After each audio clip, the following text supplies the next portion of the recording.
So I'm very happy to be here. And the focus of this panel, we're really asking how peace processes can move beyond managing violence and to addressing the environmental power relations, public health systems. It examines environmental and climate concerns and how they're entering peace agreements and community accord, technical resource management, adaptation, but as questions of authority, ecological repair, colonial justice, and transformative peace. And in that sense, the panel directly speaks not just to the environmental peace building theme, if you were themes and choosing your panels based on that, but I think also to the theme of power and decarbonization as well. And in particular, it explores whose environmental knowledge and claims are recognized, how ecological harm is addressed through peace processes, and what it would take for commitments on paper to support the best, resilient, and regenerative forms of peace in practice. So we have 4 papers today, and superb panelists, not myself, but them. So first I'm going to present on Beyond Transactional Peace, Environmental Provisions and Transformative Limits in Peace Agreements, which maps how environmental and climate-related provisions appear in peace agreements worldwide and their transformative potential, and the research I've conducted with Mary Hope Schwabel here. And second, we have Munini Mutuku from the National Cohesion and Integration Commission in Kenya. Environmental perspectives in 15 community peace agreements across Kenya, focusing on how local agreements integrate restoration, conservation, and resource governance. And third, we have Samuel Nyanchoga from Catholic University of Eastern Kenya, who will present work on ecofeminist peace movements in Kenya, which offer models for integrating environmental restoration into peace processes. And finally, Dr. Mary Hope Schwabel, who's an associate professor at Nova Southeastern University, who will examine environmental regeneration in peace processes, drawing from cases around the world. And together, I would suggest that the project across scales, mapping agreements to really asking how environmental commitments enter peace processes, who shapes them, and why implementation and transformative impact remain difficult. So I'm just going to give the panelists one more minute to say hello and describe their. Go ahead, Mary Hope, would you like? Okay, hi, I'm Mary Hope Schwabel. As Erin said, I teach peace and conflict studies. I have many decades working overseas. I spent 5 years in Paraguay. I spent 6 years in Somalia. You will see, and 3 years in Kenya. You will see from my presentation things that I know the best. But I worked in 60 countries in South Asia, in particular, and Central Asia. But I am now a full-time academic, full-time professor, and I'm also associated with the University of Johannesburg. With the institute, and so I usually don't say what my credentials are, but I think it's relevant. You will see it again in my presentation. My undergrad in anthropology, sociology, my master's in international ag development, and my PhD in peace and conflict studies. So I pull all these disciplines into the way I think about things. So I think that's probably enough about me for now. Thank you. Hello, everyone. My name is Munini Mutuku. I work with National Cohesion and Integration Commission, an institution that was formed after the post-election violence in Kenya. During the transitional justice process, certain institutions were created to support the peace processes in Kenya. I am also a member of the Environmental Peacebuilding Association. I chair the Transitional Justice Interest Group. So my areas of work are between peace building, environment, and transitional justice. I look forward to the discussion and welcome. Hi, everyone. My name is Samuel Nyanchoga from the Catholic University of Eastern Africa. We are the ones who are going to host you in 2028 together with Munini. So we are looking forward to that. I'm a professor of history and security studies, and I'm currently an Erasmus Fellow in France and in Germany. Wonderful. Well, you can see we have an excellent panel. So I think we'll just dive right in and try to save as much time as possible for discussion. All right. So I think we are all aware that contemporary peace agreements are often, unfortunately, increasingly judged by transactional measures of success. Right? So this might include ceasefires, whether armed actors sign an accord, and implementation benchmarks, whether they're met. And these outcomes are undeniably important, yet war reversion is, as we know, exceedingly common. So clearly we're not doing everything right. And as we're also no doubt aware, particularly this enlightened group, environmental and climate issues are increasingly shaping conflict and crisis. Underpinned by extractive economies, marginalizing political economy systems, and global accountability gaps, right? All of which are feeding what we increasingly refer to as polycrisis. And especially toxic mix where environmental harm intersects with exclusion, poor governance, and inequality. A compelling logic then, I would hope we all see, is that peace agreements and peace processes which set the stage post-conflict contexts and settings should not neglect environmental and climate dimensions, nor seek to stabilize conflict systems and address consequences while leaving core drivers of structural drivers of insecurity intact. And we argue that there's two kind of interrelated practical challenges that really defy policy consensus over the years. And the first is that international drivers are often part of the conflict, are often the drivers of conflict and fragility. And yet peace agreements remain nationally bounded instruments backed by strong discourse on the need for them to be nationally owned. Secondly, peace agreements are featuring more awareness of the environment on the one hand, which is commendable, land, resources, climate, water, forests, climate risks, and the need for environmental protection. Yet simultaneously, we're seeing more of this like transactional deal making, informing elite bargains and ignoring the deeper roots of what's actually driving the conflict. On the theoretical side, there's a growing literature on environmental provisions in peace agreements, which basically corroborates these notions, right? It tends to focus on the presence, frequency, and categorization of provisions, telling us whether environmental clauses are included, but not what kind of change they're designed to produce or actually produce. That's the research gap here. And meanwhile, we have a rise of interest what I'm conceptualizing across various pieces of work that I'm engaged in as an emerging transformative paradigm in international relations. We know transformation and transformative change, these concepts have been around for a very long time and are deeply rooted in many disciplines, political theory, development, peace, and more. And they obviously constitute the language of the SDGs, this idea of transformation, and many national plans. Actually. They also form the core of South Africa's domestic policy, where I'm based, constituting the legislative and structural framework aimed at redressing economic, social, and historical inequality and exclusion created by apartheid. So the concept of transformation, I'm arguing, is not automatically normative, as we often believe, but it is when it's aligned to normative goals, such as peace and justice. So against this background, the paper asks, what constitutes transformative environmental provisions in peace agreements, and how far do existing agreements go in incorporating such provisions? So to examine this empirically,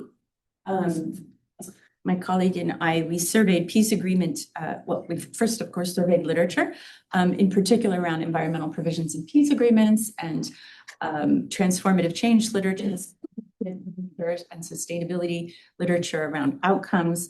And we developed an analytical framework that you see sort of represented on this side here for addressing whether peace agreements, environmental provisions are genuinely transformative, integrating 4 criteria from transformative change thinking alongside 3 justice domains. And we applied this across cases. First, we chose like 20 cases that we looked at that are commonly referenced as, cases of environmental that have environment well featured in peace agreements from the PAX agreement database. And then we narrowed it down to 3. We selected 3 that we thought had the most to offer, had the most illustrations, and were quite strong in many ways in terms of these transformative criteria, and they're across countries and timelines as well. And then we used the Peace Accords matrix developed by Kroc Institute for International Peace Studies to address whether provisions had actually been implemented. So drawing on political theory, peace agreement, environmental justice literatures, the analytical framework defines transformative agreements through 4 criteria that you see here. And these are very common in the literature, right? So this idea of structural redress over conflict management. So transformative change is always about structural change. That's right at the core, right?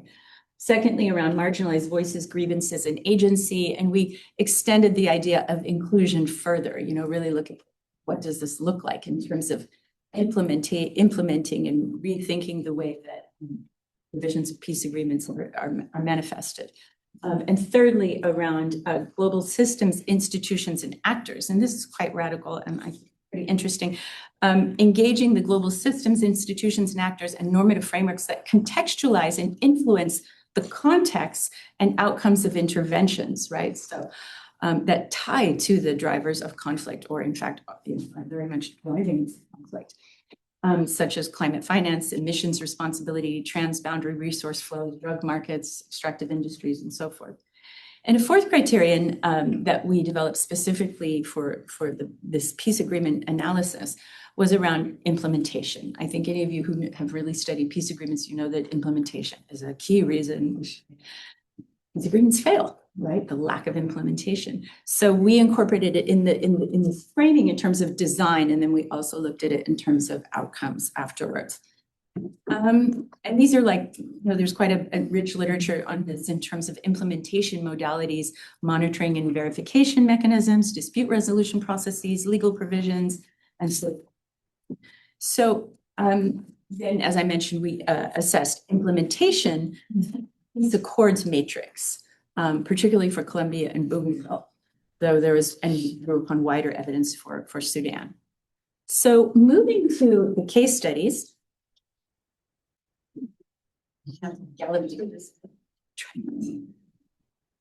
So first, the 2001 is the Bougainville Peace Agreement. And this conflict was very much driven by environmental destruction, a copper mine, unequal resource governance, political exclusion, unresolved claims to self-determination. And this 2001 agreement, right, was quite precedent-setting. Emerged from a conflict in which mining, ecological harm, and political marginalization were deeply connected. The second case we looked at, won't be surprised, Colombia, very much rooted in structural land inequality, rural exclusion, and weak state presence in peripheral areas. And these dynamics became entangled with cocoa cultivation, drug trafficking, extractive industries, land grabbing, and deforestation. And the Peace Accord in 2016 is therefore examined because it addresses a conflict where land, territory, illicit economies, and environmental degradation were central to the persistence of violence. Lastly, we looked at Sudan, which is framed, of course, the conflict through chronic political and economic marginalization of peripheral regions, including Darfur, South Kordofan, Blue Nile, and Eastern Sudan. And environmental and climate dynamics were structurally central and interlinked: land pressure, water scarcity, pastoralist, farmer conflict, flooding, desertification. And in 2020, the Juba Peace Agreement is relevant because it explicitly emerges in a conflict setting where these issues are intertwined, and there were some efforts to address it.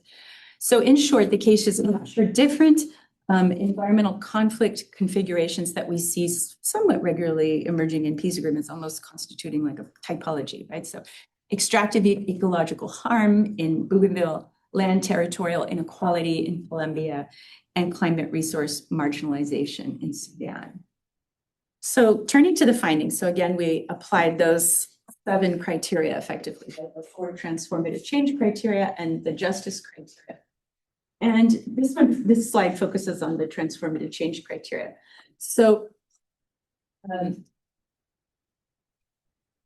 so sorry, our number is 0 is not no or absent, and 2 is partial, and 3 is yes or strong, the degree to which they address these. So Bougainville first is the most uneven. It's the blue line in each of these, right? And it scores partial on structural drivers. The agreement addresses political marginalization and unequal control over subsoil resources through autonomy, the referendum pathway, and transfer of resource authority. But it did not make Panguna's ecological damage a binding repair obligation. So it scores fairly strong on inclusion, reflecting community actors, customary authorities engaged, women's networks, and so forth, and very participatory referendum process that took place. Although the formal agreement remained fairly not surprising in 2001. I think that we're really improved.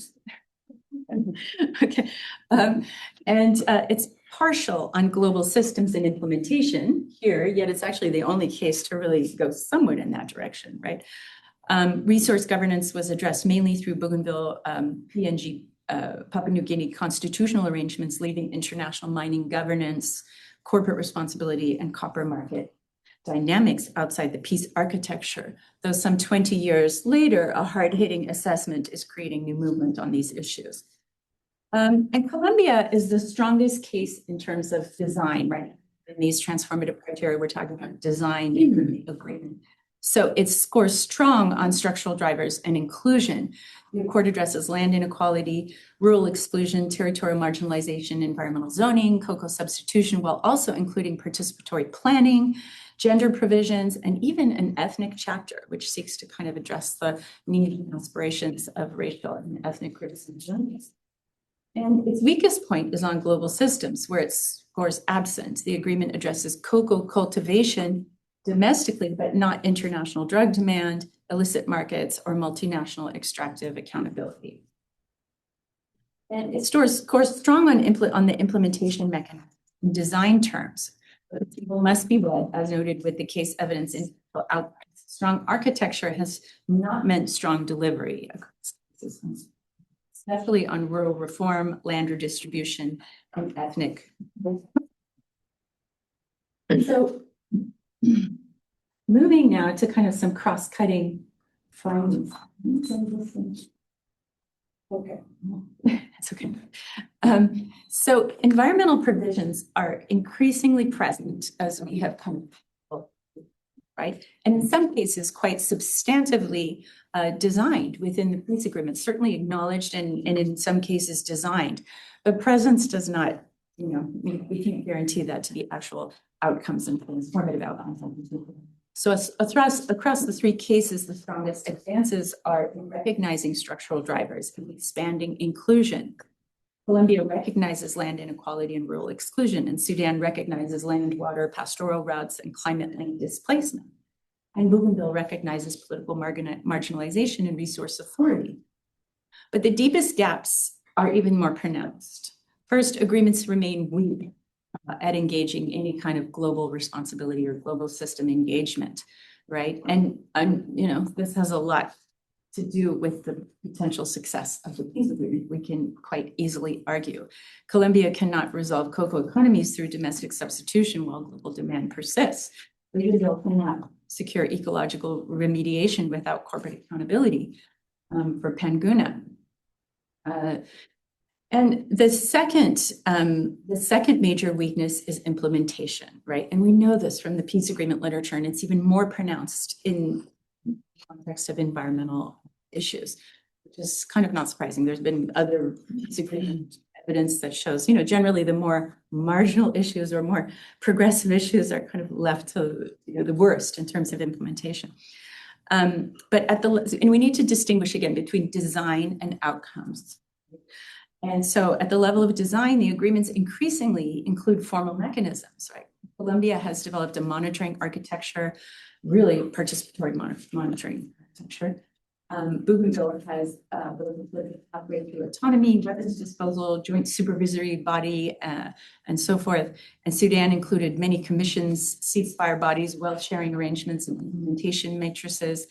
The design weakness is that these mechanisms do not give environmental commitments equivalent institutional weight.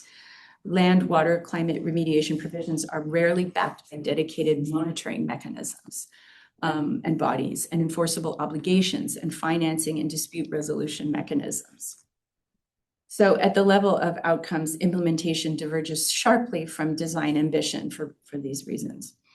In terms of the justice criteria, so distributive justice, and this is important because we talk about environmental justice, right? I mean, environmental justice is a goal of many movements around dealing with environmental challenges and climate-related challenges, as we know. So distributive justice is the most visible because land, resources, revenues, territorial authority are legible within peace agreements in state institutions. Yet redistribution outcomes remain incomplete. Implementation stalls, elite control persists, or environmental costs remain externalized. And intergenerational justice is the weakest. Peace agreements work on short political timelines, really, right? While ecological harm, as we know, unfolds over decades or centuries. Epistemic justice is also significantly underdeveloped. Affected communities are increasingly consulted, but their knowledge, values, and priorities rarely translate into binding authority over environmental governance. So the implications, I think, are quite clear. First, we have to keep working to evolve peace agreements to ensure that environmental provisions are more actually, embedded in them from start to finish, and within the implementation and monitoring and enforcement and financing and dispute resolution mechanisms, equal security mechanisms. And secondly, peace agreements manage this burden fully alone. Transformative peace requires a wider architecture linking peace processes and agreements with corporate accountability, climate finance, environmental rights, investment law, CCC processes, biodiversity frameworks, and long-term ecological monitoring. Thank you very much.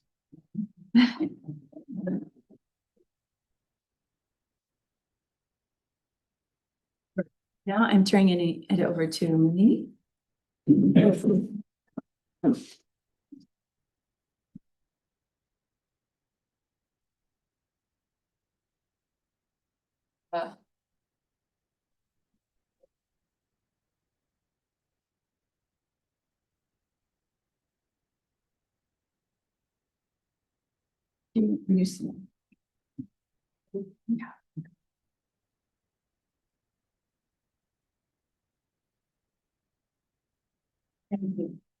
So I'll be looking at the process I undertook. I see 15 community peace agreements that have been done. And they have been done with the support of elders, women groups, or institutions like the National Cohesion Integration Commission, institutions like the National Peacebuilding Committee, NSC, that is anchored within the Ministry of Interior in Kenya, and other actors within communities who support the redress of conflicts, and especially the security sector. And that means the chief or the county commissioner or the deputy county commissioner within the area where this conflict is happening. And I also need to add that the agreements I'm looking at are the written ones. We have peace agreements that are not written. The communities meet, they do a whole mediation process, they slaughter a cow or goats, and they do a ritual, and we have a peace agreement. It's not written unless we write it in a report. They did not sign anything. But still, the peace holds, and it is monitored by the community and the security sector and the actors who've been there within the peace process.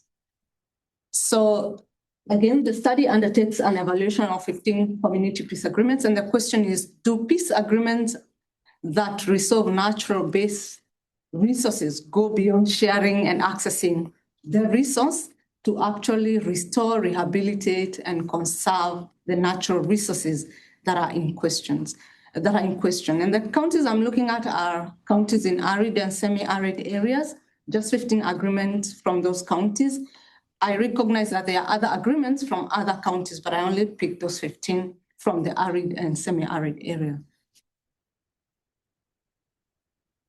I must also add and say that the analysis also examined the signatures of the mediators and negotiators to identify who was in that space when they were signing the peace agreement.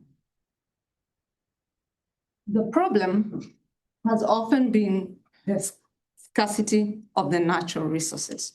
We're talking about water, pasture, and sometimes it's about a boundary, land, the access to fertile land. They can either do farming or the community can have pasture for their cattle. So that means they are able to alternate the grazing in a fertile land. So they are fighting over the access to that land that is fertile. The agreements typically address three approaches. The political, which has to do with the conflict, ceasing the hostilities, like my earlier colleague has said. The question of arms, because a lot of the times, especially pastoralist communities, you find them with AK-47 and other arms that they carry with them as they go grazing. Farming communities barely have those arms. So when it's a conflict between farmer and pastoralist, then we are talking about the arms issue. Then it's about dialogue and cooperation, about accessing and the compensation and reparation of stolen cattle or livestock most of the time. So it's the environmental approach in this agreement is often very much overlooked. And this omission matters because if today we have a conflict over access to the pasture, the next year at this time, if there was a drought, there will still be a drought. And we did nothing about that resource. We just did something about accessing that resource that even within the level of climate change is still being affected by the climate change impact. Points to note is that the signatories could have identified themselves as elders, but they did not identify themselves as members of a community-based environmental governance structure. For instance, an elder could be a member of a forest committee, but he did not identify as such, but he was seated within the peace process. So that could be a gap. But when you look at the signatories, there's no identification of anyone who is working within an environment institution or affiliated with a community-based environmental governance structure. The other thing is that history and politics impact overlays some of this conflict. And lastly, we can't overlook the fact that there are socio-ecological relationships between the communities and the environment, but these things rarely come up, so you don't find them in the agreement. The findings clearly show that sharing and access of natural resources overrides the discussion. Oftentimes about how do we share, how do we access, and that's how we end up having grazing committees, water access committees, migration committees, because we need to access who is migrating, who's moving, so who needs to control the movement in that community or in this community. And the agreements are also rich in the returning of stolen livestock and resolving boundaries if there was a boundary dispute, and modalities about, again, clearing the pasture and the water. We have, looking at all the 15 agreements, some of the representative examples I have chosen, for instance, the Nanyuki agreement talks about returning livestock, a boundary resolution, the traditional grazing mechanism, adopting the traditional grazing mechanism to help resolve the dispute. The other agreement is the Modogashe Declaration that has been signed 3 times. It talks about declarations from migrating to host communities where that should be regulated by elders. So they form committees to regulate that, and grazing subcommittees and grazing rules. But what is being grazed, which is the pasture, is barely discussed from an environmental management perspective or a regeneration, restoration, rehabilitation perspective. The Tana 1 declaration, in Tana, you have the Pokomo and the Orma community. One is a pastoralist community, the other one is a farming community. So they usually have conflicts. And it's because of the Malka corridors where you find the farming communities have farmed this entire area, but then there was a corridor that the pastoralists were using to pass their cattle to go water or to go grazing. So when the pastoralists come in, they want their corridor. So oftentimes they will still pass through and they'll pass through the farms. And in the process, then the animals are using the products of the farm and then a conflict erupts. Generally, these agreements, they are genuine and they stop the violence at the time it's happening. So, but they manage the scarcity and they do not address the scarcity that keeps getting worse. Again, the restoration and conservation is almost absent. There are 4 practices that matter because the question of rehabilitation, restoration, regeneration, conservation, these matters they matter because we cannot keep accessing the same resource that we are not taking care of. And that's why we feel that this restoration and conservation should be considered. You find this restoration and conservation very faintly in the Modogashe Declaration, the Tolbi Idido Resolution, and the Modogashe Declaration number 3. In number 1 and 2, it's almost not there. But some agreements contain no environmental or natural resource provisions. For instance, the Mandera-Wajir ceasefire. But if you look at the Mandera-Wajir conflict that produced this agreement, it was about natural resources. The community was fighting about natural resources, but they ended up talking about maintaining the rule of law, addressing the issue of arms and guns that were within the community. So in conclusion, these agreements, they demonstrate our strength in sharing the resource, but they have a weakness in how we regenerate, restore, rehabilitate, or conserve the very natural resources that are a source of conflict. And this is a systemic blind spot because when you see it in 15 agreements, I'm sure if I pick more agreements, we are likely to see the same gaps going through and through. And this is not the fault of the community, and we also say it's not the fault of the mediators. It's just as a gap in the frameworks that are used in peace building generally.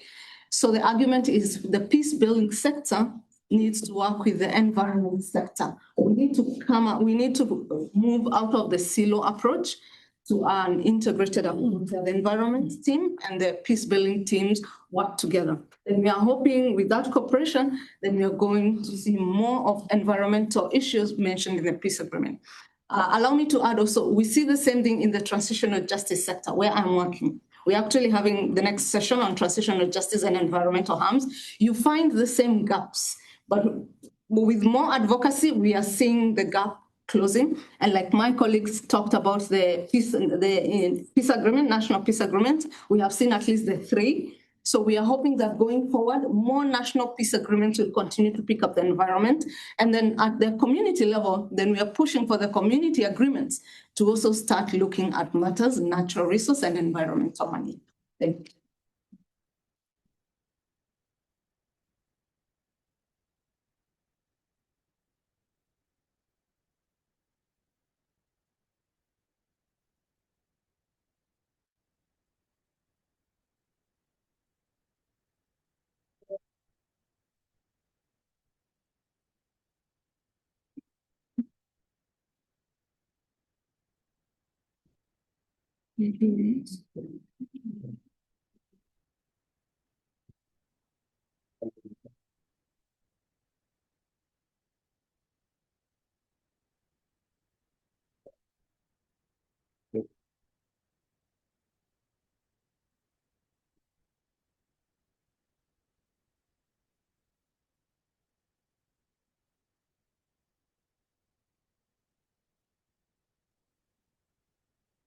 Yes, it's good morning. I'm lost in all times of time. Especially where we come from now, it's 7 hours ahead, so I might settle with afternoon, but it's good morning.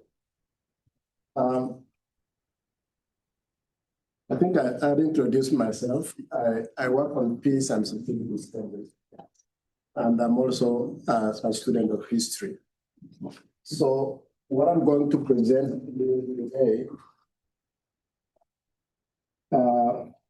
is what we call the ecofeminist approach to peace building in Kenya, which is an approach that looks at the role of women, particularly at the grassroots level, in terms of trying to create structural peace in society. What I'm arguing here is that women are not just planting trees. And that is what, especially from the national framework, in many countries in Africa, the people who are easily mobilized to do conservation are women and children. But beneath the planting of trees, women are repairing the environment. Women are dealing with the issues of environmental destruction, because once we destroy the environment, the people who are affected are women. But there are three things that intersect very well. One is women, environment, conflict, and peace building. So once we have an environmental destruction, especially in the political ecology where I'm working in Northern Kenya, which is a arid and semi-arid area, there are challenges actually of water, the challenges of fuel, the challenges of accessing fodder for the animals. And in patriarchal societies, particularly in the northern part of Kenya, women are the ones really who play a very important role as primary, keepers of the livestock economy. So once this happens, you find that the people are mostly affected are women. And therefore, that's why, environmental conservation is very key. It's actually a strategy towards, building lasting, building peaceful societies. So that's one of the most important arguments that I'm proposing in this work. This is the scenario that I'm talking about, environmental degradation, particularly in northern part of Kenya, which really brings the intersectionality between environmental degradation, conflict, and gender inequality. Here is a woman who is walking more than 50 kilometers in search of water. Okay, so in this particular environment, women are the ones who are mostly affected. Therefore, on the other hand, women are planting trees. So let us look beyond this, because this is a grassroots, approach towards environmental conservation and environmental repair. Once they try to restore the ecosystem, what they are contributing in society is what we refer to as a structural peace. Okay? Environmental conservation will contribute towards a structural peace. It will also contribute towards, enhancing the capacities of women in society. Because from even planting trees, as we'll be able to see, women are empowered.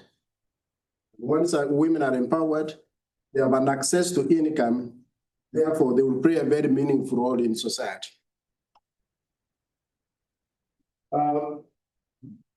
Many of you might be aware that this was one of the African women who was a Nobel Prize winner.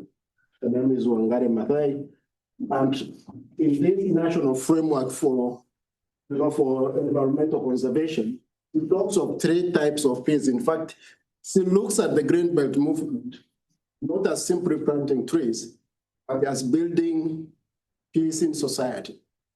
We are dealing with the three dimensions of peace, which is economic peace, that is income to women. And once you put income to women, you reduce poverty and you reduce the conflict. And then she also looks at the political peace, the decision-making of women in society, because some of these movements really advocated for the inclusion of women, in national decision-making bodies. And once that is done, therefore you are able to capacitate women, particularly in matters related to environmental conservation. And there is also the issue of conflict mitigation, where women therefore become the platform for conflict resolution. And we are going to see as we continue, when we look at the grassroots, the grassroots approach. So there is a major issue, and this is actually the centrality of my argument, of the intersectionality between women, tree planting, and these meetings. whenever women meet in a place where they are planting fruits, it is not simply putting a tree in the ground. This becomes the vocal points for decision making, for resolving conflicts. And some of these peace meetings where they plant trees, they are transnational. They are actually trans-ethnic. Therefore, they discuss many issues that relate to transport a conflict, that relate to the enhancement of peace within and without the community. And therefore, this becomes a very important focal point for building structural peace in society.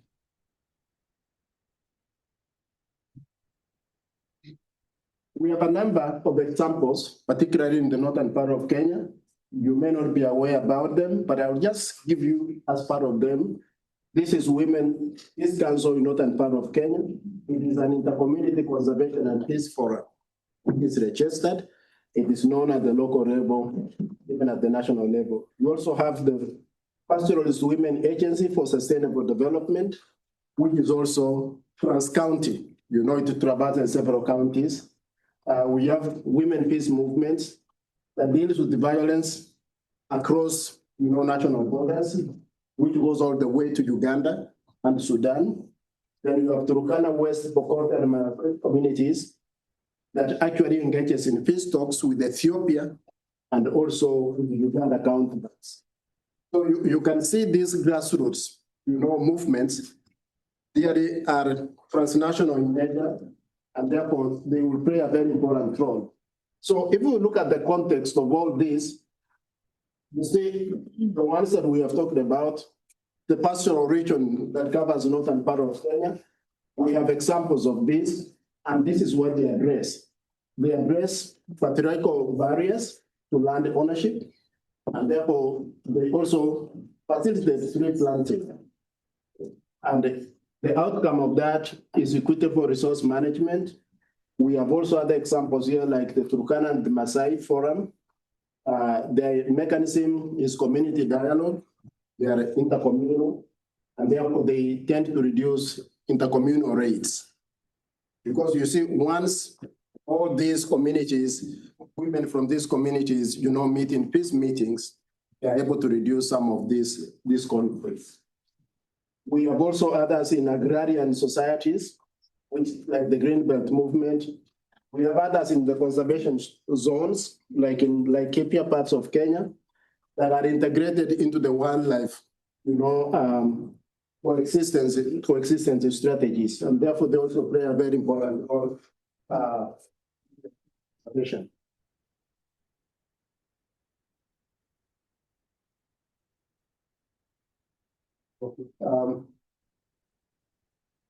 Allow me to look at this, and then I will move ahead.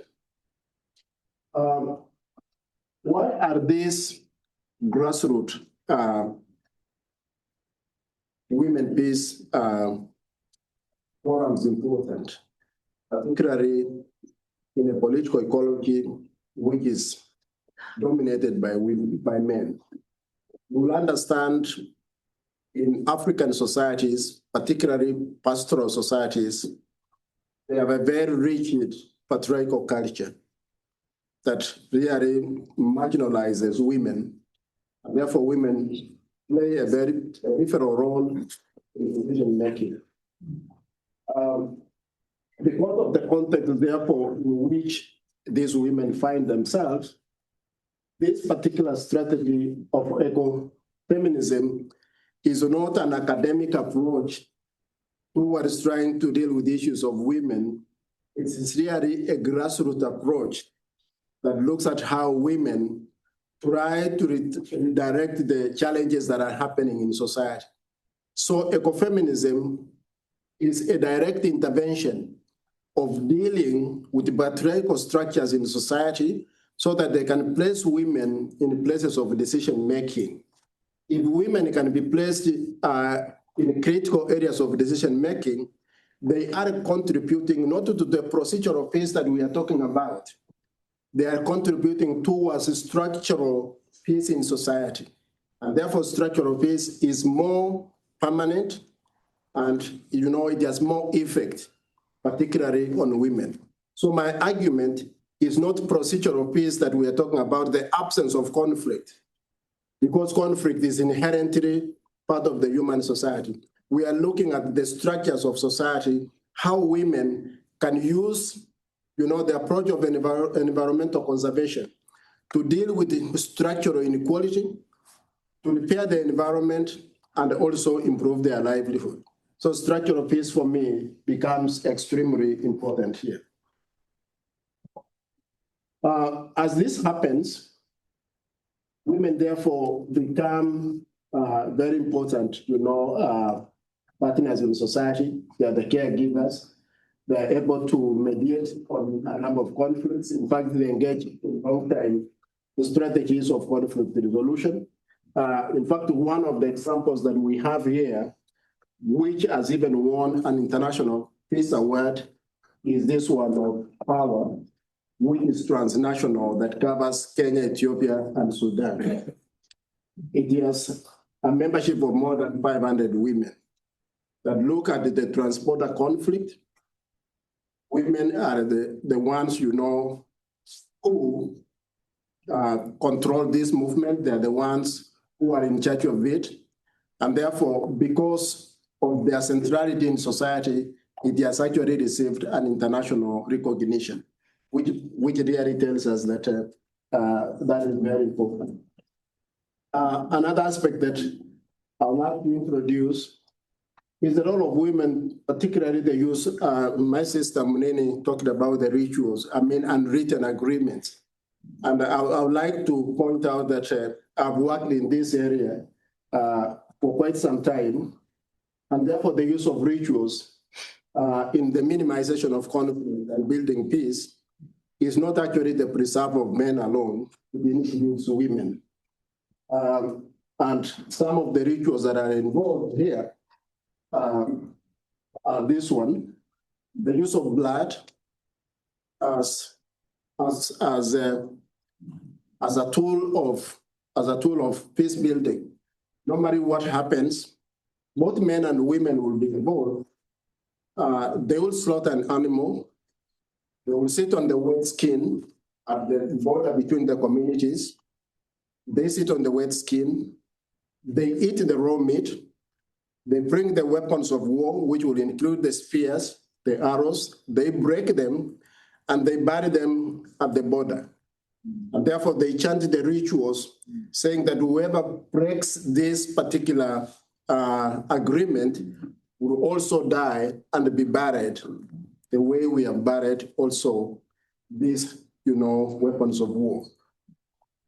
Another aspect that I also wanted to bring in is the use of, I think the mothers are the ones who can be able to know. I had a photo of this, but I was not able to show it here.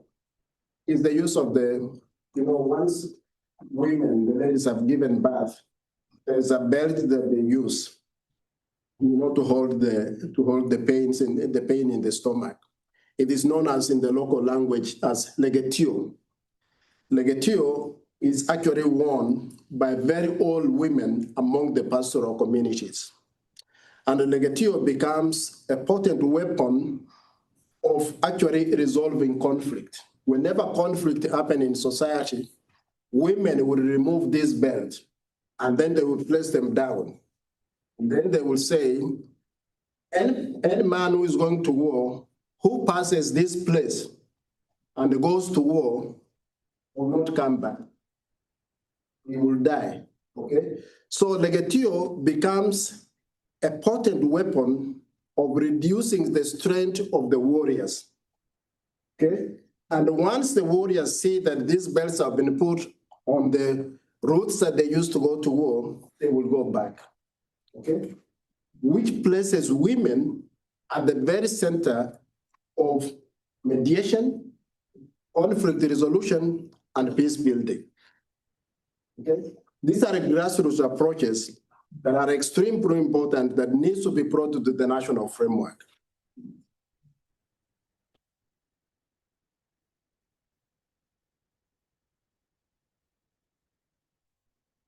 We also acknowledge that, of course, there are, the grassroots approaches to peace building has a lot of challenges.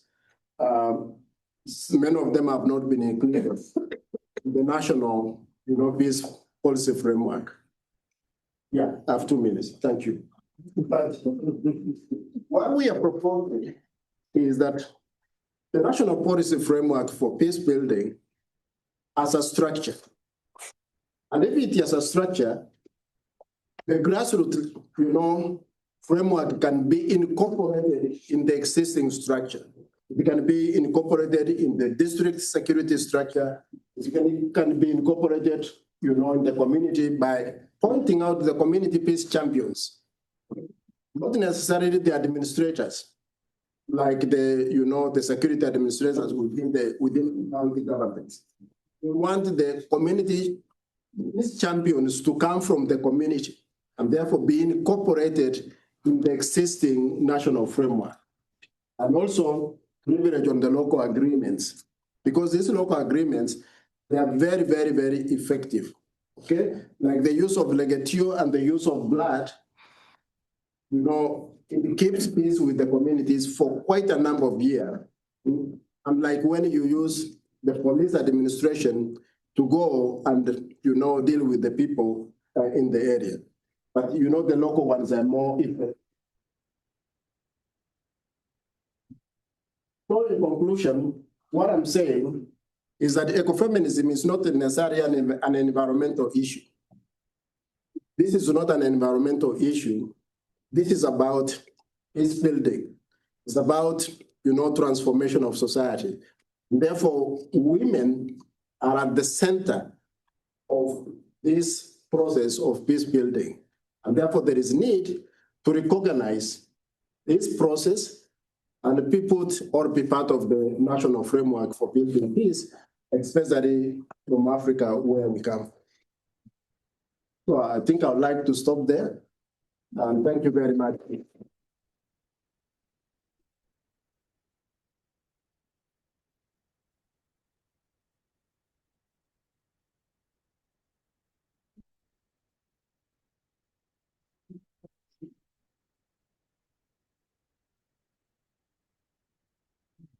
Well, I'm going to stand up for a little while. I might have to sit down, but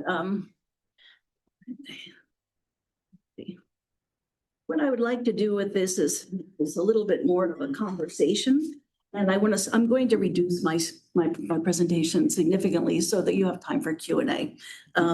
So it was partly reflected in Dr. McCandless's presentation. And I'm basically taking that presentation for and so I want to start a little bit as if there was a conversation. I want to thank my colleagues for their wonderful presentations all. I consider myself an eco-feminist, and I was afraid that when he began, it was so wonderful to have a male ally. And I was afraid when he began, he was just saying, okay, men created problems, now women, you fix it. And he didn't. He actually recognized that, in fact, labor is critically important. And so I really, really appreciated that.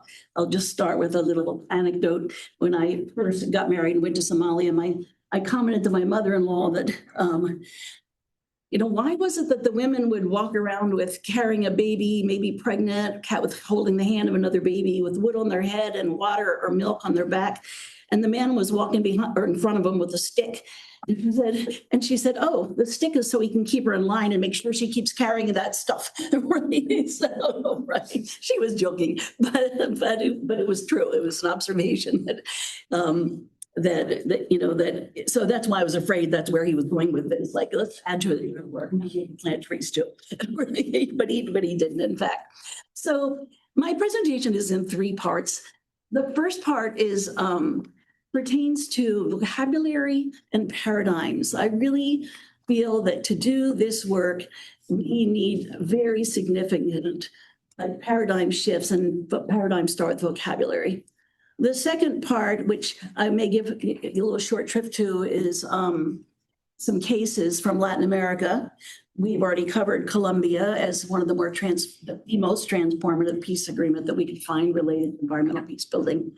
And also 3 other mechanisms that were not peace agreements, but that carry elements that could be aspirationally would be applied to peace agreements. And then I would like to talk about the aspirational elements of peace agreements on a more macro level that could be integrated into national and local peace agreements. So the first, I think I have to do my slides, don't I? Okay, sorry, I have notes and slides, so I'm gonna, is this right? Okay, so this is the framework that Aaron presented, and looking at these two elements here, the parts that I'm really focusing on, I think we're much stronger in the political and economic sectors, looking at political economy, looking at structure issues. I think we're a little bit less strong on the cultural, social, intergenerational side of things. So that's the part that I'm really focusing on in my presentation. And then I'm going to skip some of these definitions, so time, and start talking a little bit about vocabulary. I think the first thing we have to think about, and this is rather, there's a lot of philosophical work on this, is how we conceptualize nature. In the West, nature is something, because just if you think about it, language shapes worldviews. In the West, when we use the term nature, it's almost as if it's an object, an inanimate object that's apart from ourselves. And that's very much based in Western rationalism and also in Christianity or some of the Abrahamic faiths, which tend to separate the body and the spirit, men and women, the natural and the human built, and so, that's the way, so much of our policy is focused on that conceptualization, right? And so that in and of itself is problematic. So in some other, when this concept I first read about there was the man who introduced Eastern philosophy to the West was named Suzuki, and he was Japanese, and he talked about that the character for nature in Japanese represents of itself so, right? And it's very, very different than the way we think about it. But if you think about it that way, and most other cultures or most non-Western cultures do, then you are going to have a very different relation to it. So in Guarani, I lived in Paraguay, and I mentioned that in Guarani, if you ask people, how do you define nature, right? People will say teco, and it just means life or essence. It can also mean culture or custom. It is nature in a very broad sense. It's a way of being, being a star or bien vivir, vivir bien. You can't really exactly translate it. And the word tecoha refers to a territory. It's an environment, an ecological system, but a social system, a community system, a cultural system, and it has spiritual dimensions as well. So Tecopora, which means good living or living well, and it's part of the indigenous Paraguayan or Guarani environmental philosophy, is that humans and spirits and land and people are all one, right? Cannot be separate from communities. In Somali, the word dabi, if I ask people what does nature mean, they'll say, well, there's two words. One of them is dabi, which means something that's natural. So natural medicine is dawa dabi. It's something that is intrinsic to the natural environment, to the environment to the territory. And the word degan means a place where community is. It's your community, it's your family, it's your clan space, but it's also the ecosystem, the environment, the livestock, right? They're all part of that. So it's not something that's separate. If anybody here speaks Guarani or Somali, and they're not really translatable terms, but if you think you can explain it better, please weigh in. Before I actually write this, I'm going to consult with a lot of people before I actually publish it. So this is a paper in progress, as I said, and it's being authored by myself, by Dr. McCandless, and by Lena Menendez Ochoa, who's from Colombia, who I wish could be here but can't because she's worried she wouldn't get back into the States. So she should really talk. She's the one that contributed the parts about the Latin American agreements, unless I have to give her credit for that. So there's So these segments back to Aaron's chart, the segments of peace agreements that make them transformational involve stewardship. They involve their relational approaches. They involve relations between people, communities, the environment, and that's really what's missing from a lot of peace agreements altogether. But ones that are transformational, and the closest one that we get to is the Colombian one, has elements of that. It also involves inclusion. And by inclusion, we mean, and I was always a little bit flummoxed about how do we talk about including women, even though I'm an ecofeminist, and the gentleman here helped me think about that a lot. But in terms of integrating marginalized groups, or then, that's much easier to understand, because with marginalized groups, we often have different worldviews. And to me, in the end, what's important are worldviews, because they shape how we understand reality and how we make our policies. So I want to talk a little bit about some of the problematic vocabulary that we use that I feel like we need to expand. One of them is, well, we know Reconstruction is problematic. Everybody in this room already knows this, that with environment, we need to go a lot farther than Reconstruction.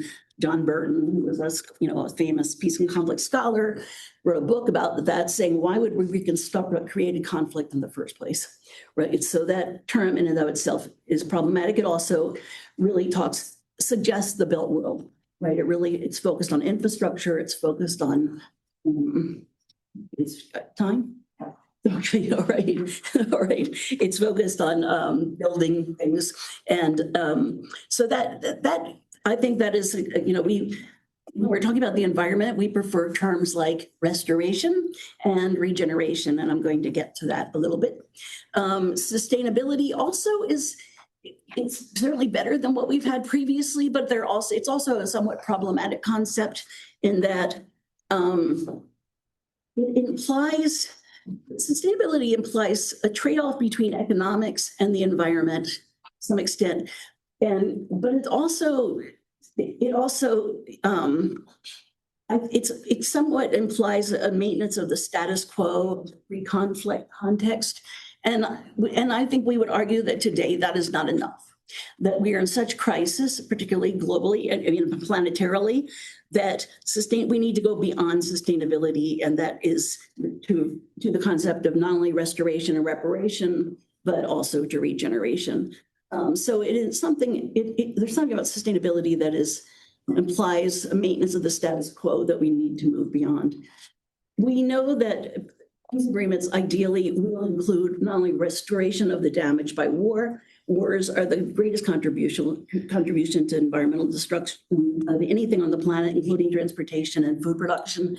And so we have to think about repairing the damage after war. That needs to be codified.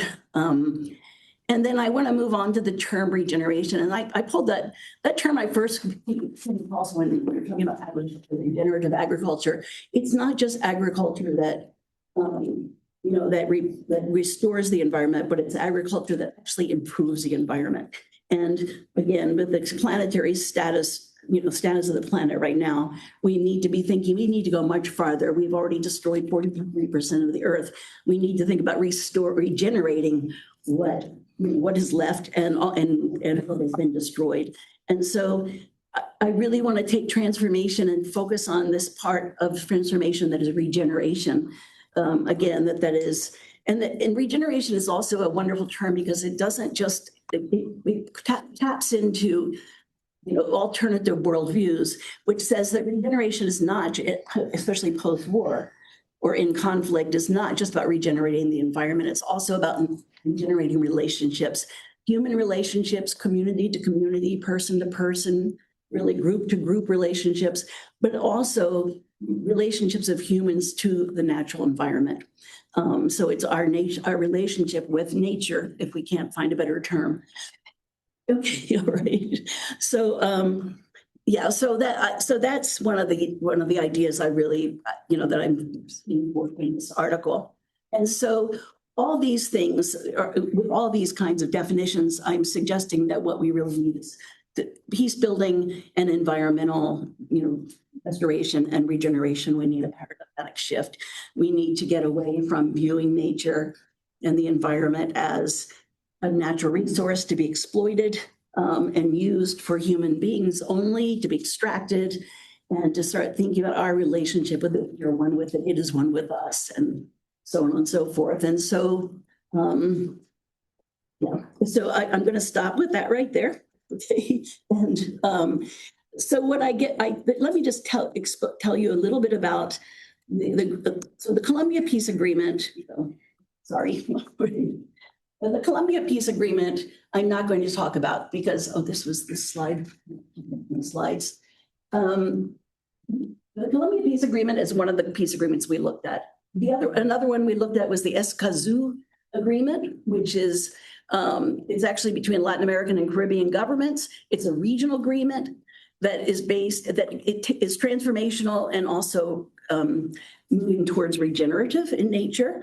And one of the reasons it's transformational is because there's an regional agreement to protect environmental defenders, which is very, very significant. I just want to expose that to you. I have it in my slide in more detail, but I won't go into it. Even more regenerative are the Ecuadorian and the Bolivian constitutions, which include rights of nature clauses. And they have some limitations. Rights of nature as a concept has some limitations in that it's legalistic, it's not relational. So regeneration picks up on the relational, but those two, they're really interesting. And some of you are Latin American or work in Latin America, so you might know about these, but in the Ecuadorian constitution, one of the articles states that nature, or Pachamama, has the right to maintain and regenerate vital cycles. And Article 70, one of the articles gives it a right to recognize the right of Mother Nature to restoration.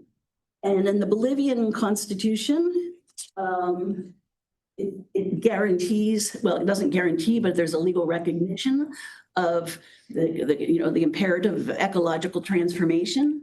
And it uses Mother Earth laws that again refer to relational and indigenous worldviews. And I'm sorry, I'm giving this very short shrift. Right, okay. So, and there's some, both of them, there's some problematic aspects, but I want to move on. And then the final part of the presentation has to do with aspirational elements of peace agreements.